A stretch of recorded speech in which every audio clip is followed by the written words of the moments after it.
Thank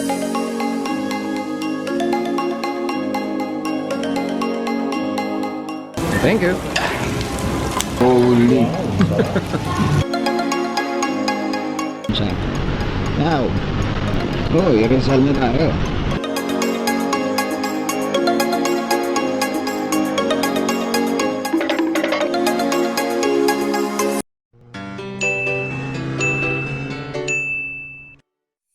Hola motoristas! Another vlog, another set of provinces to be explored.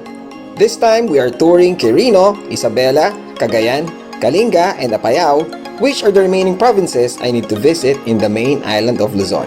If it's your first time here, my name is JT and I have a quest of touring the 81 provinces of the Philippines on 2 wheels within 3 years. I track my progress by putting markers on my printed map. Make sure to check out the video section of my channel. Don't forget to subscribe to this channel, like our Facebook page for ride schedules, and get some motor merchandise and sticker at Motorista Shop. Let's start right away and ride going to Pangasinan. Yup, we won't go straight to the tour since Lady Misfit Rider invited us on their family joint dinner celebration in Villasis, Pangasinan. We'll stay there for the night before heading to Quirino for the next day. Winnie the Pooh and I took the expressways and looked for some accommodation.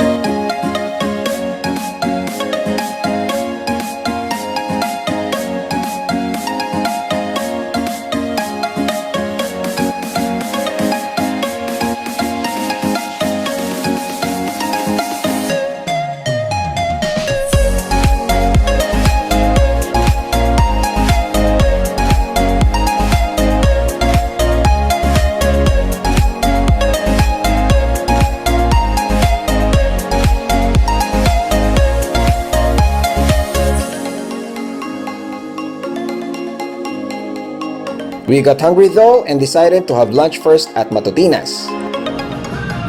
Matutina, Jerry's Seafood House.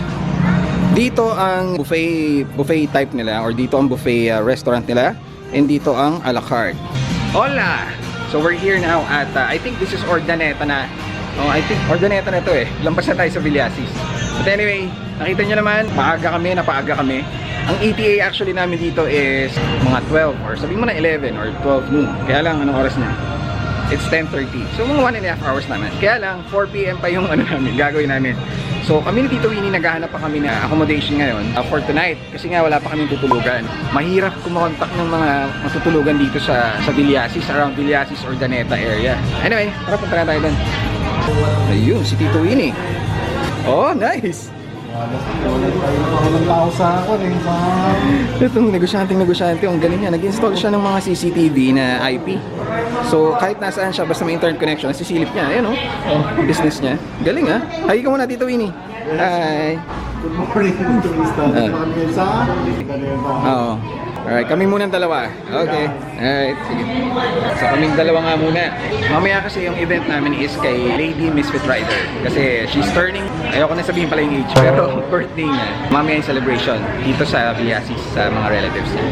Right before taking off, going to dun sa mismong tour namin, the tour proper, kung kasi magsisimula, papunta kaming Quirino. See ya! Yes, rice and... Yan, sa gitna. Yun, sila pa nag-aalo. Sarap naman. Thank you. Batok pa, oh, parang popcorn. Batok. Ganun ang nangyayari sa batok namin, mamotok-motok. Mamaya yung ano naman, bangus belly. Yes, let's eat. Yeah. Ayun, ito po. Holy. Holy. Thank you. Yeah, okay na. Woo!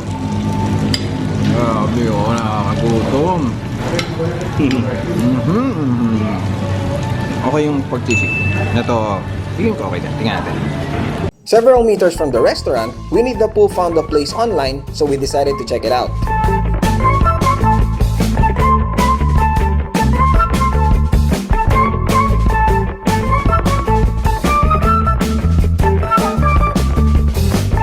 And there's Towngate Park Inn. We checked in and rested for a bit.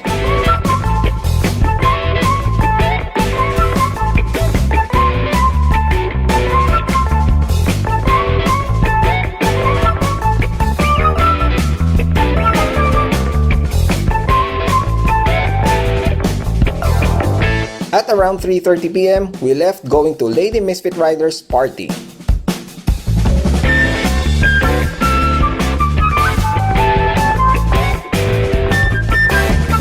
After several kilometers, it poured hard. Siyempre, kapote muna.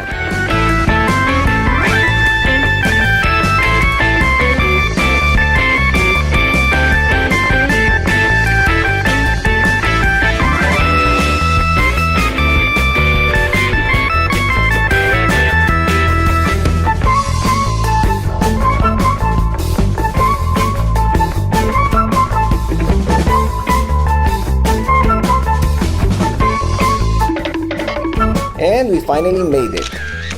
We had dinner and some drinks, then headed back to the inn. The next morning, we left at 5:30 a.m. and met with the others at a gas station.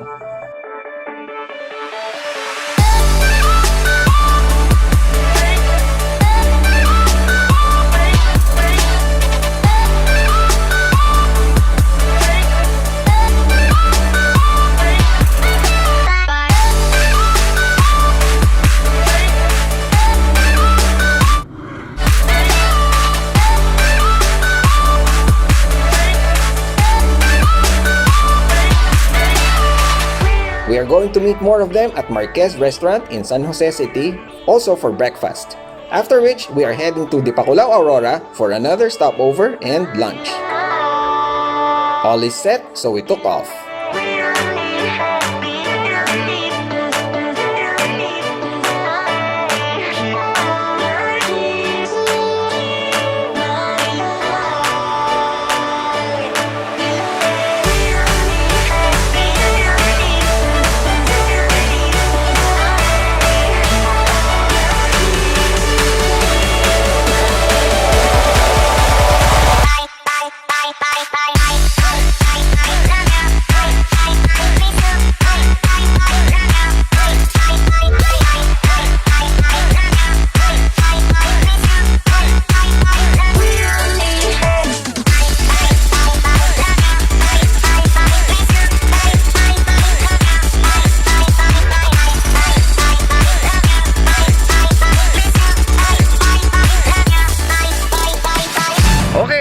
Helmet hair.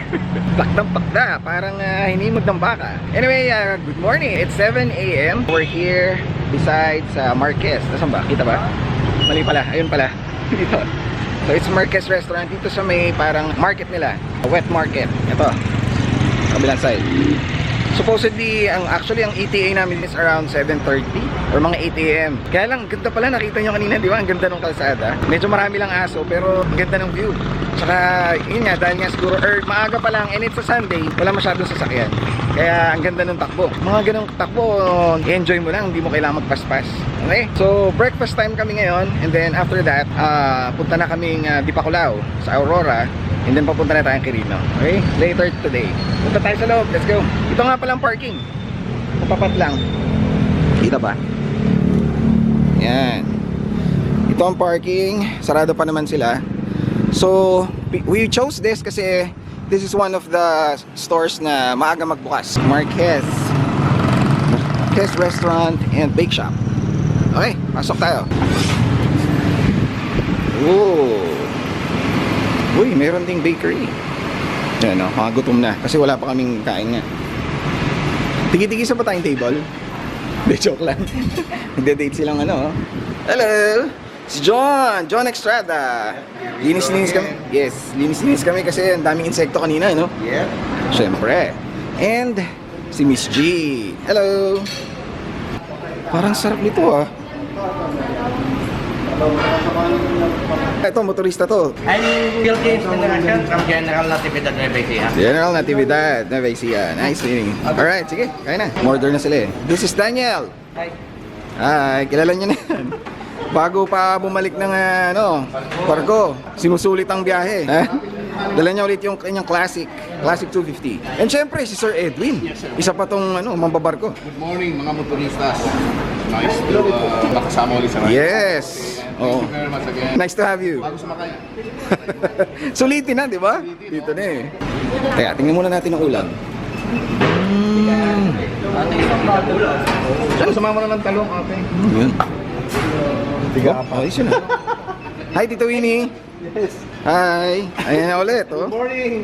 Uniform kami, Tito Winnie. Medyo nagbabaon kami ngayon ng energy kasi total of 300 plus kilometers kami for today. Although hindi naman siyang grabe tulad ng ginagawa namin dati, 500, 600. Pero dahil magkasunod nga ng mahabang biyahe, naghahanda kami. Dapat handa tayo. Yung kakabayad lang, si RJ, si Botabammer, kakabayad lang. Ano, malamig na ba ulo mo? Malamig na, de, joke. And syempre, si Boss Alvin. Yes. Biyahe na naman. Biyahe na naman. Sila relax lang kasi naka-NMAX sila eh. Ito yung rice nilang cute oh. Cute. Yan, 1 cup of rice. Pero kaya natin. Kung ate is, ano ba to? Tocino? Ay, yung longganisa. 2 longganisa. Ano yun ate? Yung may sabaw? Dalawa. May, wala nang egg. Okay po. Thank you. Thank you ah. Ate, Thank you. Walang sobra. Salamat. Lagi akong tinitip ito sa sala. Thank you ah. Sino yun? Halos magsimla ko Ate, lang. okay na to. Yun lang yung breakfast mo? Yeah. Sigurado ka? Growing boy? Yes. Baka mabitin ka niyan. Umaga pa naman kasi. Tanghali. Mamaya ka babawi. Mamaya pag gabi. Parang si ano rin to eh. Parang si Madel. Malakas sa kanin. Payat. Yung kanin, nakita ko yung bowl. Serving bowl yung ano nun, yung kinakain na nun. Uy, yung linis nung ano, mga plato. Eto na, dumating na! Woohoo! Kumusta, brother? Eric. Ayan, galing silang Kabanatuan. Boss JC! Ayan, ever present din yan. Yan ang magiging lead natin ngayon. Oo. Silipin nga natin yung X-Max ni Boss JC. Excuse me. Gusto niya. Silipin natin yung X-Max mo. Yun, no? Ito daw, ayan. Ngayon lang ulit ako nakakita ng, or ngayon lang ako nakakita pala ng, meron pang baon, no? Ayan, totoo eh. Nakikita mo siya doon. Ayan, yung fairings niya, hindi niya yan pinarepaint. Galing pa ng Taiwan yan, in order niya. Pati yung seat, to. So last time ang dala niya, di ba, yung Multistrada, Ducati Multistrada. Gusto rin niya medyo relax lang, kaya ito. Kaya lang, taas pala yung ilaw. Ang taas, oh. Nice. Okay. Puro NMAX, karamihan NMAX, oh. Namimiss ko tuloy si NMAX. Pero syempre, love natin si Nemo. Ano, handa na kayong bumangking? Banking. Ang forecast daw, medyo makulimlim eh. Sana hindi na umulan, no? Hanggang ano na lang, hanggang gano'n na lang. Yun yung nakakapagod actually. Ayaw ko na pumusok Sir KJC. Bakit? Galit sa karsada. Ayan, nalaman mo pa ng ano. Galit sa karsada. Let's head to the next destination, High Five Coffee Bar in Dipakulaw, Aurora. Misfit Rider Manila and Lady Misfit Rider will also meet us there. Okay, this is gonna be my first time trying this. Actually, hindi naman first time. Pero this is gonna be the first time na hopefully mag-work yung mic natin. Kasi last Ilocos tour, nagkaroon din tayo ng microphone, external microphone. Pero hindi siya gumana. Anyway, galing nga kami dito sa Marquez, a restaurant and bake shop. And we're now heading to Dipakulaw for our next checkpoint. I will be the tail, JC will be the lead. Okay? Alright, here we go. Gas up muna kami. Kaya, yun ang first destination natin. Okay, let's do this. We had breakfast nga natin sa Marquez. And masarap naman. I only ate longganisa and bananas. Pero nagustuhan ko siya. Ito ang ating guest rider. I will be the tail. Kasi ang corny kung puro daan lang yung nakikita natin. So maganda rin makita nyo yung mga kasama natin, di ba? Petron pala kami muna. Gas up tayo. Ilan pa? Medyo madami pa. So we'll just look for a gas station later. Alright. Dito tayo sa Lilong. Okay, I'll just tell you more about the microphone. Dati nga nag-try ako to ganito rin. Naka-set up siya. It's not, by the way, it's not directly connected dito sa camera natin. Uy, ang ganda pala ng church na to. Teka lang. Ayan, expect guys na minsan pa bugso-bugso, meron tayong nakikita, madidistract tayong konti. Kaya masanay na kayo. Yan o. Church to. There's Tito Winnie. Again, balik tayo dun sa camera. Hindi siya directly naka-connect sa sa microphone. Hindi siya directly naka-connect sa camera. Kasi itong gamit ko ngayon, SJ5000X Elite, wala siyang audio port. So wala kang pagko-connectahan ng microphone. Kaya I have no choice. Kaya we have to record from an external source or external gadget. This is connected na ngayon sa cellphone ko, which is now recording. Let's see if it works. Sana mag-work. Para ito rin ang gawin natin. Kasi it's faster siguro. It's not necessarily easier to edit kasi nga marami kang hanapin na audio parts, di ba? And kaya ako naging hesitant dati kasi unang-una, number one, gusto ko 100% attention as much as possible nasa kalsada. Pero since medyo sanay na tayo, tingin ko practice lang naman yan, kakayanin natin. Anyway, kompleto na ba? Meron pa ba nagpapagas? So 9 bikes tayo dapat. 1, 2, 6, 7, 8, 9, 10. Yan, 10 bikes na tayo kasama yung guest rider. Going back, number one is the distraction. Number two is mas gusto ko sana voice over para siya, packed or compact pala. Para compact siya, walang etchibureche, sabihin lang kung ano nangyari, nasa na kami. Kasi we are touring the Philippines eh. So malalayo yung biyahe natin. Just imagine for today lang 300 kilometers. So you can just imagine talking for 300 kilometers tapos magulong i-edit yun. Imagine mo, hanapin mo kung saang part, diba? Kung 6 hours kang bumabiyahe for example, imagine kung gaano ko kadaming i-edit mo doon. Hahanapin mo kung kailan mo sinabi yun, anong oras mo sinabi yun, and alin doon yung isasama mo sa vlog. But anyway, we're still gonna try this. Anyway, let's see how it goes. Pag okay naman, tutuloy-tuloy natin. Okay? Sige. Alright, so kung mapansin nyo, yung tatlong busina na mahaba, that's may signal na ready na lahat. So it's time to go, it's time to leave. Para hindi magulo, ako lang yung bubusina. Okay?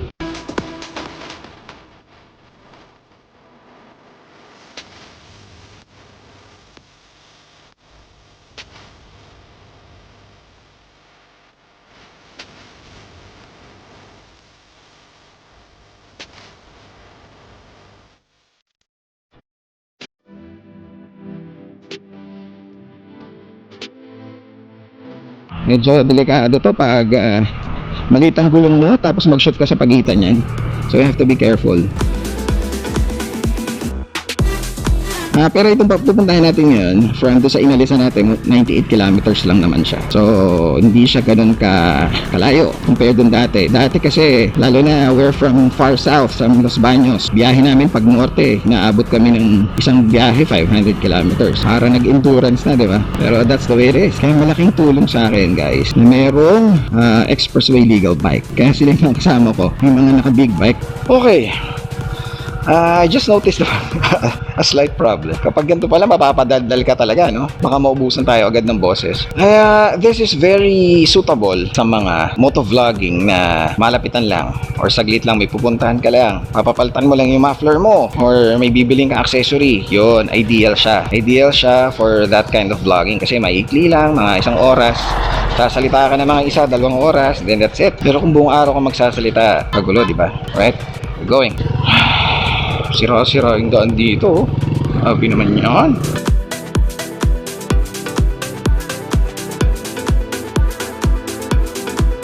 Okay, sure namin kung may dual vlog ako, no? Meron akong connect sa Sena. Saya sana. Pero, whoop! Lalim. Si Jason yung pinag-lead ko para makapag-vlog tayo, and since the recorder that I'm using right now is my phone, I'd rather use it sa recording kaysa sa GPS navigation. Sagwa naman ang daan dito, guys. Huwag iwasan nyo to. I'm not really sure kung saan part to kasi ang pupuntahan natin yan is Rizal, the Rizal, town of Rizal, I think. Pangasinan pa rin siya if I'm not mistaken. Then pagdating sa Rizal, kakaliwa na tayo papunta ng Pantabangan. Pansin ko dito marami pa rin talagang mga rice field. Nakakatuwa kasi one fact is marami nang nako-convert ng mga rice fields into muntik na.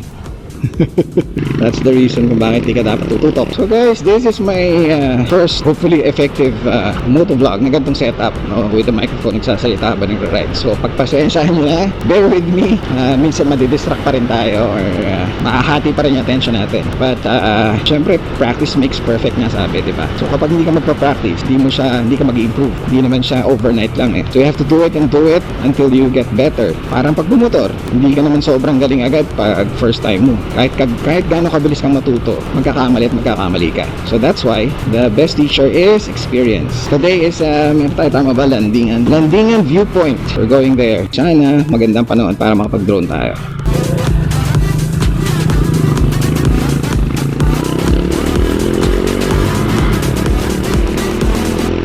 din ito si Daniel Ito naka-classic 250. Matindi. Imagine mo 7 days pero yan lang yung dala niya.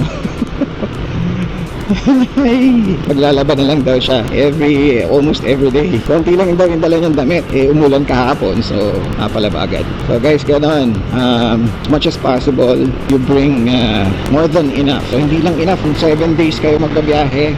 Nagdala ka ng mga pang 9 to 10 na days na basic na, yung mga damit lang naman, pantaas, pambaba. Pero like I said, magtani may bibiro. So like I said, magdala ka lang ng sabong panlaba and hair dryer para pagdating mo sa hotel, pwede ka na lang maglaba ng mga maliliit na bagay. Medyas, underwear, laba-laba lang, tapos blow dry. Saglit lang yun, binuto lang yun. Then meron ka ng malinis na damit. Bato.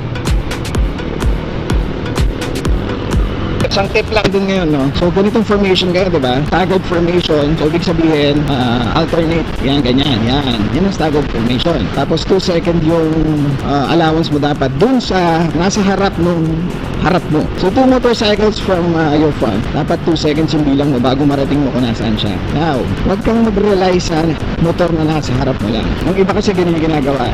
They rely on that. Titingnan lang niya, papanoorin niya lang yung motor sa harap. Ang gawin mo rin, pantayan mo rin yung nasa harap mo na daan.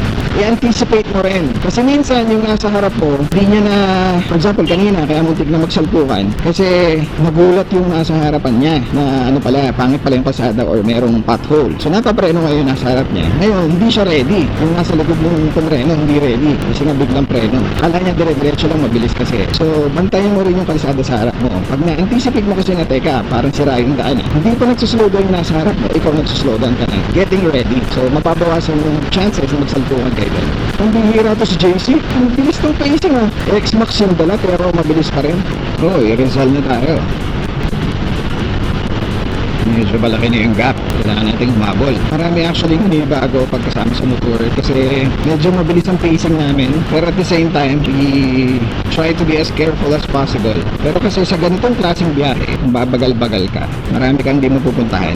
So you have to be used to fast pace. Pero yun nga, maingat pa rin dapat. By the way, I heard kanina, natulong din daw itong Rusi Classic 250. Nagwa 130 ata, 140 ata ito si Daniel kanina. Or kahapon pala.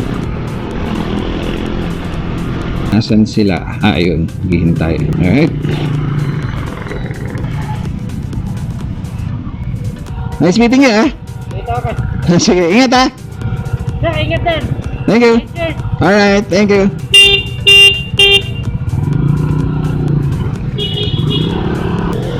Okay, as usual, tayo on tail. Kasi minsan, na-excite tayo. Nakakalimot tayo minsan. May kasama tayo. Mas maganda na to. Tail tayo. Tail tidy. Sana lang maintindihan ako para hindi sayang ang gasgas ng ating lalamunan. Okay. Dapat medyo dahan-dahan tayo dito kasi residential area. That's the job of the lead. Make sure na yung pacing natin, yung speed and all, dapat appropriate kung nasaan ka. So pag medyo residential area, dapat mas relax, mas dahan-dahan, mas watchful. Kasi biglang may mga tumatawid na tao dyan. Aso, mga bata. So you have to be, mga aso. Daming aso dito You have to be alert. Anyway, I'm not even sure if this is even worth including sa vlog kasi puro sat-sat, diba? Lalo na doon sa mga nasanay ng partly ride, tapos vlog na tayo dun sa mismo destination. Kung food ba yan or magandang structure, historical place, magandang view, normally diretso na tayo dun. Wala na masyadong sat-sat. Pero ngayon, maraming sat-sat. Kasi at kahit pa paano natutuwa ako, this is somehow, ito yung time na mas marami akong masasabi sa inyo, may kwento. Not just about the place kung nasaan tayo, but in general, di ba? Kasi maraming questions dyan hindi nasasagot. So, and marami rin akong gusto explain sa inyo. So, this is that opportunity. Hindi naman ako masyadong nagsasalita all the time. Kawawa naman si Pinoy Ninja. Nahihirapan siya masyado. Eto na, twisties na yata. Naku, hindi ko masyadong hindi ako... Normally kasi pag twisties, alam na naman yan. Tanggap na nila ako. Pag nakakita akong twisties, kasi di ba pag nag-lead ako, yun, naiiwan ko na para kadalasan, naiiwan ko na sila. Ngayon, hindi ko magagawa. Kasi nga tail ako. Which is a good thing. Less temptation.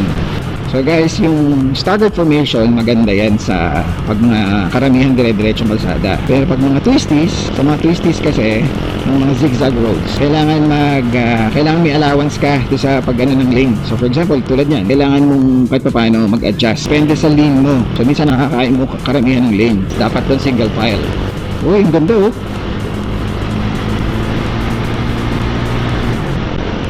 Might as well kausapin ko na kayo. Ibigyan ko kayo ng tips kung paano makakatulong na mas maging safe kayo sa kalsada. Number one is, you have to be always 100%. Parang kinukorek ko yung sarili ko ngayon eh. Dahil kaya na natin mag-multitask. Pero as much as possible, yung attention nyo nasa kalsada. As much as possible. Siyempre hindi natin maiwasan mag-wander yung mind. Pero okay yun sa mga tagal na nag-ride. Kasi meron yung tinatawag na muscle memory. Muscle memory, saka yung parang nag-autopilot ka na. Pero pag bago ka, iwasan mo. Dapat very aware ka sa surroundings mo. Tulad nito, yung paparating tayo, di ba? May mga sasakyan sa tabi. Ayan, nakapark na yan. Minsan may mga agnat na biglang tumatawid mula doon. Dahil hindi mo kita yung side na yon, medyo magbantay ka. Yan, ganito pa lang bumusina ka na pag may mga ganyan na nag-aambak. So mga ganyan mo umuusli, busina ka para sure, kahit nakaharap sa'yo minsan, aagnat-agnat yung mga yan. And then, ayan, kita mo kasi, ganyan yung technique ko guys, bata, di ba? Tingnan mo kung nakatingin ba sa'yo, tingnan mo, basahin mo kung aware ba sila na parating ka. Kapag hindi sila nakalingon sa'yo or nakaharap sa'yo, mukhang hindi sila aware na nandyan ka, mag-slow down ka. Wow, ganda oh! Picture perfect. Pag mga ganito, kita mo yung magkabilang sides, mataas na medyo confident ka na, ayun, nakaharap sa atin, so medyo okay lang na mabilis tayo. Medyo confident ka na, walang, imagine mo, may bata bang lalabas dito mula sa right side, wala na siguro, di ba? Or may mga aso. Medyo confident tayo na, ito na, twisties na gusto ko yung humata, pero hindi pwede. Pag confident ka na, walang mga bata or walang posibleng tumawid, yan, pwede kang magmabilis doon, may kasalubong. And as much as possible, sa loob ka dapat ng lane mo. Twisties yan, overtake, whatever, dapat nasa loob ka. Yun nga, unless overtake ka, pwede kang tumawid sa kabilang lane. Pero make sure na, yun nga, walang kasalubong or safe yung pag overtake mo. May lang ang disadvantage pala pag wala akong navigation, di ko matuturo kung nasaan na kami. Pero ano na to, baka malapit na to sa Pantabangan area. Kailangan mo actually basahin lahat ng elements sa kalsada. Mga sasakyan, mga four wheels, lahat. Babasahin mo kung ano yung movement nila, kung ano yung kilos nila. Kung bang ba't to pumreno, ba't nag-slow down to, anong gagawin ito. So, maalarma ka na doon. Medyo mabuhangin, kaya dahan-dahan dito. Bantayin nyo yung twisty, yung kurbada na nasa harap nyo. Kurbada lang kayo or mag-banking lang kayo kapag siguradong clear. So, pag yan, medyo may mga buha-buhangin ng konti, medyo ingat kayo. Another tip, safety tip is you should be as much as possible yung nasa harap nyo. A few meters siguro, a few 50 meters, 30 meters sa harap nyo. Dapat alam nyo or nakikita nyo or na-anticipate nyo kung paano, kung anong itsura. For example yan, kurbada, clear. Dapat malayo pa lang kita mo na agad. Hindi yung kung ano lang yung mismo nasa harap mo, yung maling intindihin mo. No, dapat malayo pa lang na-anticipate mo na. Yun ang susi doon para hindi ka mabubulaga, hindi ka masusurprise.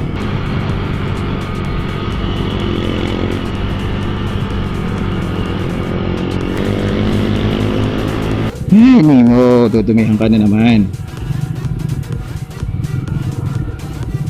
Uy, matulas na klase ng putik to. Avengers? About the term kamote. Kamote rider. To be honest, ako naman, hindi ko masasabing I'm 100% non-kamote. Kasi a part of me, sa totoo lang real talk lang, I believe everybody has a tendency to be kamote.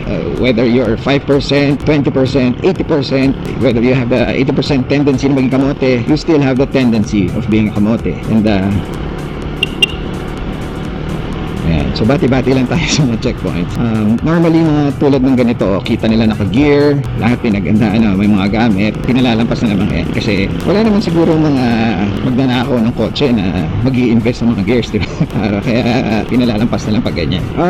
Back to the kamote tendencies. So iba't iba nga. Ako parang 5 to 10% ang tingin ko sa akin. Kasi wala naman talagang perfect eh. Kung mayroon kayong kaibigan na, so JT, yung kakilala ko, 0% tendency of being kamote yun. Sigurado ko sobrang ingat nun eh. In fact, kung magpatakbo ngayon, nasa 30 to 40 kilometers per hour lang eh. So safe na safe. Actually, mali kayo. Yung pagpapatakbo ng mabagal, eh kasing delikado din ng pagpapatakbo ng mabilis, ng mas mabilis sa normal. So you have to be, nasa range ka lang ng normal. Kasi kung mabagal ka, you are also endangering other motorists sa paligid mo. Okay? So, yun nga, mayroong mga malaking tendency maging kamote. Ang goal natin, guys, bawasan natin ang tendency na yun by aiming to be a safe rider. Alam niyo, nung medyo bata-bata pa tayo, 80% kamote ako. At lahat na makita sa kalsada, tinitreat ko as a competitor, karera. Ganun. Diba, mga kamote, parang may nakitang motor, uy, kailangan maunahan ko yun.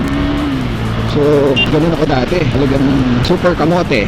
Yun kasi yung cool, di ba? Yung cool, ang bilis, ang galing ko, ang tapang ko, malupit ako. Ganun yung mentality. Ganun kasi yung cool. Yun yung in. Nung medyo bata-bata pa ako. Pero nung medyo naging adult na tayo, nagkaroon tayo ng more responsibilities. Ang importante pala, hindi maging cool. Ang importante, maging safe. Maging safe kasi pag hindi ka safe, mawala rin yung element of fun. Kasi kung may nangyari sa'yo, hindi mo na may enjoy, di ba? So, what happened?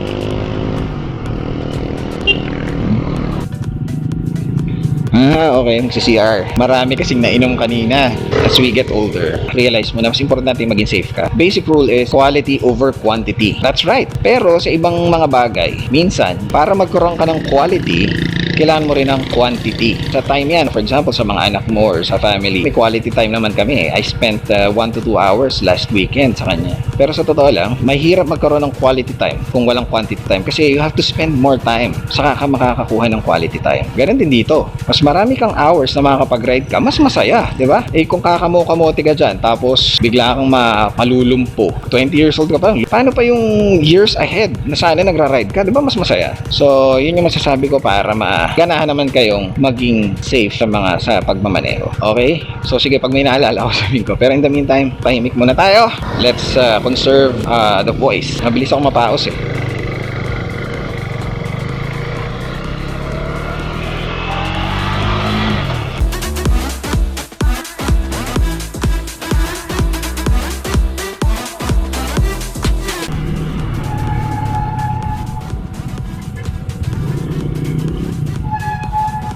Pagbigyan nyo na pag mga ganyan. Mas malaking hassle kasi pag sila yung nakaharang sa kalsada.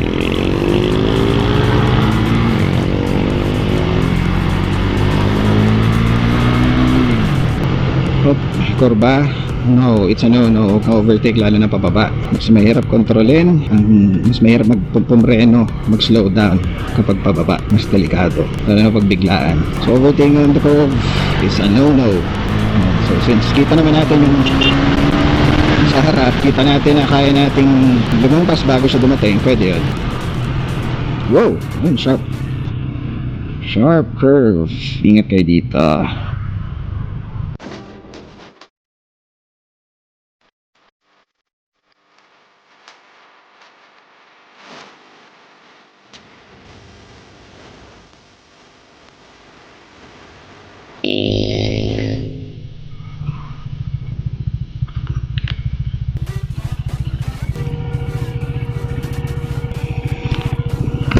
Okay, now recording again. Nagpahuli lang tayo kasi mas maganda magkahiwalay na file para kung magkaproblema yung isang file, hindi damay lahat.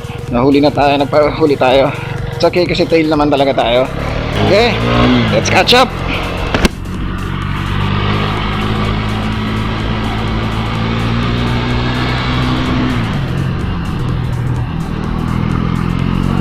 Whoa, landslide. Sharp curve. Yung mga gusto natin. Woo! Woo! Woo!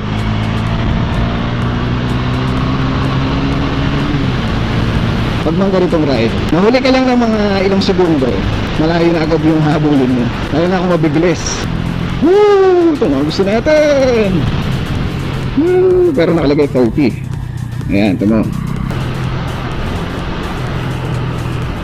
Buti na lang yung tires natin. This is Street Metzeler Street Sport Tech. Oh my.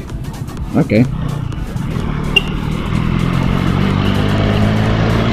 Metzeler Street Sport Tech yung gulong natin. Sana hindi naman sila lumiko dun sa kantong yan, di ba? Gas up, gas up. Ano ba? Ako rin. Pwede na. Alright, so we stopped over for, I don't know what for. Siguro break lang. Ha? Ang alin? Castañeda to. Thank you.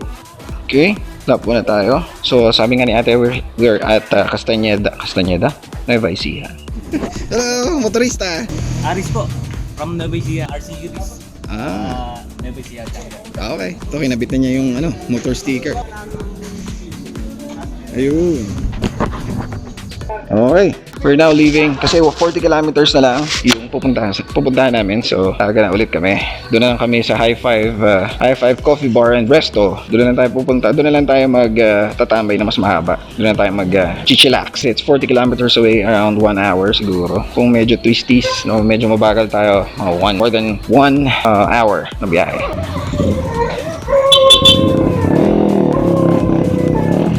Mukhang mahiling mag-race to mga to. Whoa, what happened? Oh, nasagasaan. Dog breaker, nandito ka pala. Di mo sinabi. Di ka man lang nag-hi. Mag-hit and run ka na. So guys, that's a warning. We have to be careful here. Pabuhay pa. Parang naano lang siya. Or feeling ko hindi na rin siya tatagal kasi may parang parts na Go, go, go. Yun ang napansin ko dito, ang daming aso sa kalsada. Ang isa pang province na napansin kong gano'n is sa Catanduanes. Ang dami ring aso doon, mga palaboy-laboy. But in general naman, bawat province naman mayroong area na maraming aso. Pero sa napansin ko lang, yun yung extra na mas maraming aso. And just like this one, ganun din, daming palaboy-laboy. So ingat kayo doon. Pag yung sa mga ganong pagkakataon, mga aso or mga as much as possible, smaller animals, tatantiyahin nyo dapat kailangan mabilis ang nyo. Reflexes nyo, mabilis di kayo mag-isip. Kapag merong aso na biglang tumawid, mabilis yung takbo mo, hindi na kaya ng slow down, yung safe na pagpreno, mas maganda pang diretso mo na lang. Mas safe kayo nun. I mean, aso pa rin yan, buhay pa rin yan, pero mas importante yung buhay mo. And buhay ng tao, of course. So, mas safe ka kung sasabanggain mo na lang siya. Actually, tatama siya. Tsaka may chance pa na hindi mo naman siya tamaan. May chance din naman na minor lang yung mga. So, mas malaki yung chance na pareho kayo hindi masaktan kesa yung iiwasan mo pilitin or pepreno ka ng mabilis. Mas delikado pa yon. Yun ang technique sa mga ganon. Although it's easier said than done kasi may syempre instinct mo yun iiwasan mo talaga. Ito na naman tayo sa Pantabangan. Kailangan kasya kaya tayo lang muna ang dadaan. Wow, okay. Paano nangyari na walang mga nagbabantay dito? Bakit walang nagta-traffic? Paano nakalusot to? Or ganito talaga tapos bigayan? I don't know. Whatever it is, buti nakamotor tayo.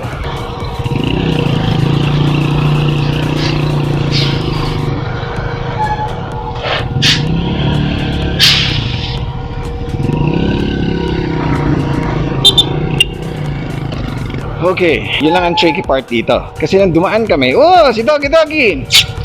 Shoot, Doggy! Tamo? Dami talaga mga aso dito. May mga pag-alagala, meron din namang angkas. Tulad yan, angkas. Last time na pumunta kasi kami dito, kami lang yata yung vehicle. Kaya hindi namin experience yung ganyan. Nagkasalubong.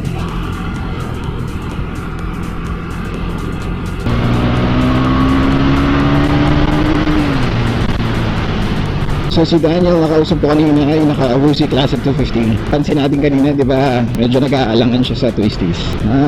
Nagtaka na ako kasi nung dati kasi nakamiyo siya. Grabe yung mag-banking. Grabe yung sa cornering. Kaya nagtaka ako bakit nung nagpalit siya, nag-aalangan siya. Ngayon pala, because of the tires. Stock tires yun and I don't know, wala raw siyang tiwala pa masyado. Baka mag-slide siya. Or siguro kasi nga, nag-slide na siya dati. Kaya nag-iingat na siya ngayon. Okay. If I'm not mistaken, itong road na to, dinadaanan to kapag usually mga endurance ride. Naalala ko na kwento yung isa sa amin na merong fatality, merong pumanaw na endo rider. Kasi doon sa bandang, I'm not sure sa Dipakulaw yata yun, basta yung sa mga bangin-bangin yung tabi.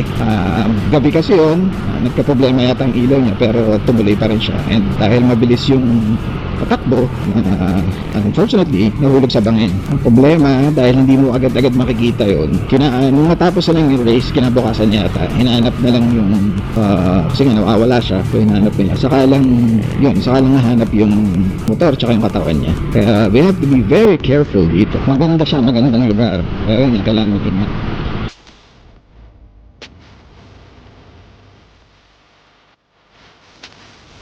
Okay, tasting, ganda. Ganda tingnan, no?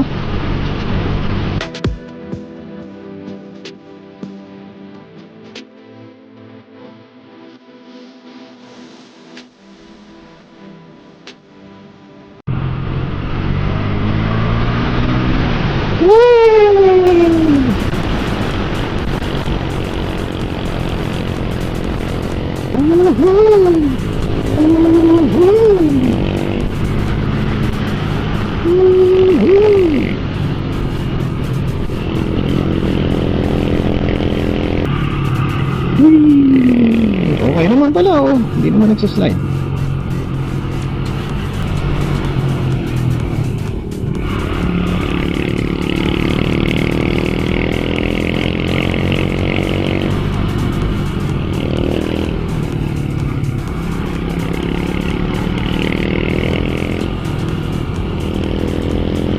I think we're about maybe 10 kilometers away na lang. Doon tayo magla-lunch and hopefully we get to meet some motoristas.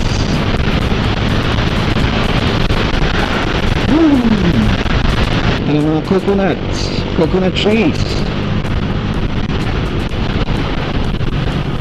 Signature ng Aurora. Papuntang Baler. Alright.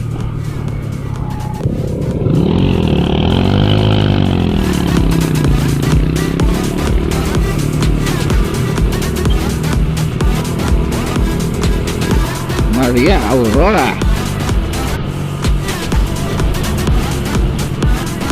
If you haven't seen the Bulacan Nueva Ecija Aurora adventure, go ahead and check it out.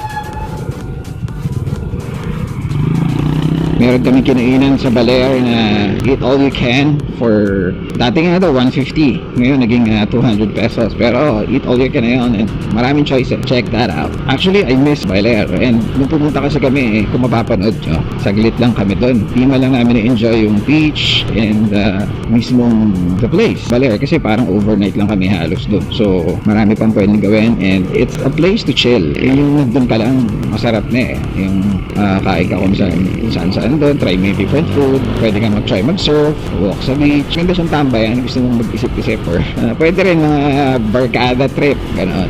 Yun ang hindi namin nagawa. So baka by October, hindi pala October, definitely hindi October, kasi October ang due date ni Mrs. So yung mga panahon na yun, ano tayo niyan, puro short rides na lang tayo, puro revisit, kasi magiging yayo tayo, pupuyat-puyat tayo. Siyempre si CIC, 9 months na niyang dinala yung baby. It's our turn, kumbaga, yung first few months talagang kailangan magpahinga siya, di ba? Tayo naman yung tututok sa bata. Kaya kayong mga wala pang ano dyan, for those who are still single out there, make sure to enjoy your singlehood.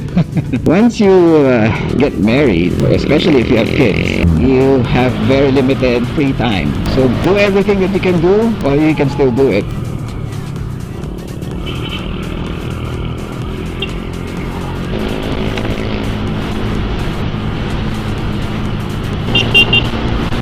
Mga tricycle sa ganyan, huwag kayong magtipid sa busina kasi kailangan nilang malaman na nandun ka, you are overtaking. Don't ever assume na alam nilang nandiyan ka. So minsan biglang nag-U-turn, biglang kumakaliwa. So it's better for you to grabe to. Naalala ko last time, ganito na to eh. Ginagawa na to. Hanggang ngayon ba naman ginagawa pa rin? I-review nyo yung ano namin, video. Parang ginagawa na to dati pa. A year ago. Kayong ginagawa pa rin. Na wet packs. Wasikoy. Pinoy Ninja. I don't know how you're gonna edit this, pero masakit sa ulo to. Dahil ang haba ng recording, tapos yung video file, ano siya, putol-putol siya. Kasi every 3 minutes bagong file yun. Advantage kasi nun is mas madaling, kahit pa paano, i-browse mo, hanapin mo lang siya kaysa yung isang malaking file tapos 3 oras hanapin mo. So at least siya, 3 minutes, yun, mas madali siyang hanapin. Mas mahaba yung video, mas pino yun. Mas mahirap hanapin yung hinahanap. So at least kung every 3 minutes, mas madali siya mahanap. Ano yun ba? Para magulo yung explanation ko. Basta ganoon. Tapos isa pang advantage is kapag nagka-problema sa file, isang file lang o 2 file lang yung tira. Hindi yung 3 oras ka nagre-record tapos nagka-problema. Apektado na yung file na yun sa malaking file. Okay?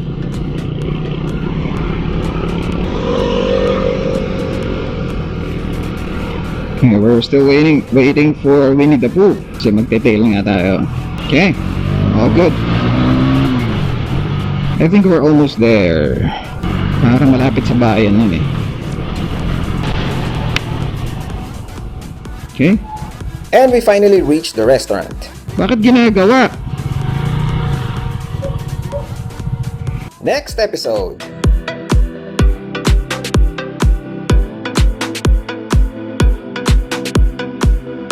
Single bus motor?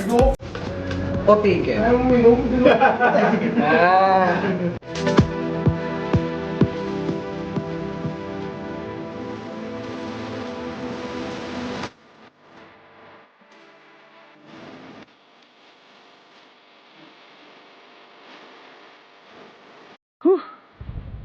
Grabe, heavenly. This is why we ride.